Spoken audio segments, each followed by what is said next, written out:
Mesdames et Messieurs, les membres du Parlement, du gouvernement, Mesdames et Messieurs, chacun en ses titres et grades, je voudrais vous remercier d'être présents ici en ce moment historique pour notre pays, pour notre démocratie et pour notre République.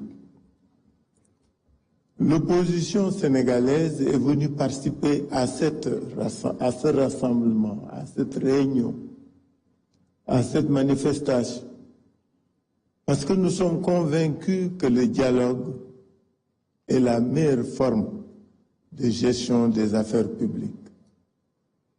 Madame Aminata Mbengue l'a rappelé, Moustapha Niasse avant elle, nous sommes des disciples de Senghor. Nous croyons au dialogue. Le dialogue, c'est un banquet du donner et du recevoir.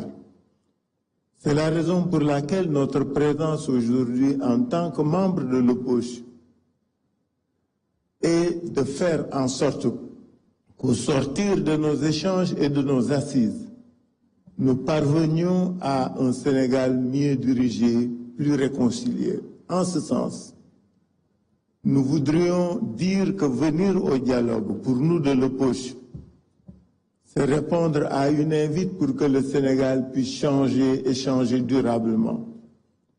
Le contexte dans lequel nous nous trouvons est un contexte difficile pour l'opposition. Certains l'ont rappelé, les arrestations, les interpellations ne sont pas des méthodes qui peuvent permettre une gouvernance apaisée. À côté du djoubel et du djoubanti, il faudra y ajouter, quelqu'un l'avait dit, un djoubo sincère et permanent. Ce djoubo permettra de dépasser les clivages. Ce djoubo permettra de pacifier les rapports. Ce djoubo nous permettra d'aller vers des réformes qui permettent une gouvernance apaisée, mais surtout efficace. Pour ce faire, l'opposition répondant à l'invite du ministère de l'Intérieur concernant les TDR, nous avions pensé que ce dialogue ne devrait pas être que politique. Il devrait être un dialogue qui porte sur les préoccupations des populations, c'est-à-dire un dialogue qui porte sur les questions sociales, sur les questions économiques, pour que le Sénégal puisse traverser les moments de difficulté que vivent les populations.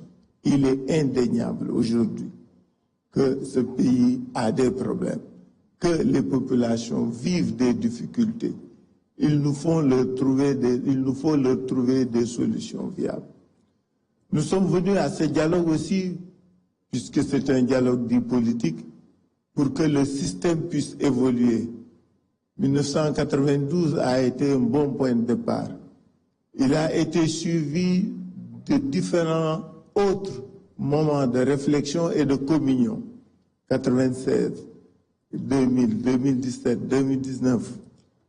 Ces moments de communion ont permis de dépasser les contingences et les conflits. C'est la raison pour laquelle, au nom de l'opposition, au nom de laquelle je parle, nous voudrions vous demander qu'un certain nombre, Monsieur le Président, qu'un certain nombre de dispositions du Code électoral, que le respect des libertés, que la libération des détenus, qu'une conduite plus apaisée et plus civilisée de la reddition des comptes, que ces actions-là puissent être menées afin que dans la sérénité, nous puissions œuvrer pour un Sénégal de paix. Je voudrais, au nom de l'opposition, vous dire que nous sommes venus ici, aujourd'hui, en acteurs de la pacification de l'espace politique.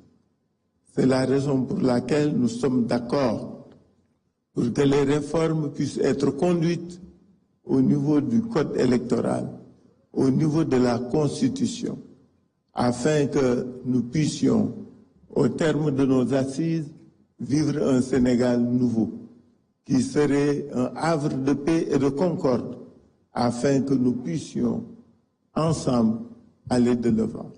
Je ne peux pas terminer mon allocution, que j'ai voulu brève. C'est pourquoi je n'ai pas lu de papier. Nous avons un discours et un texte que nous donnerons à M. le Président de la République. Mais ce que nous voulons dire, c'est qu'il faut que ce pays bouge, il faut qu'il change dans la paix, dans la sérénité et dans la concorde. Je vous remercie.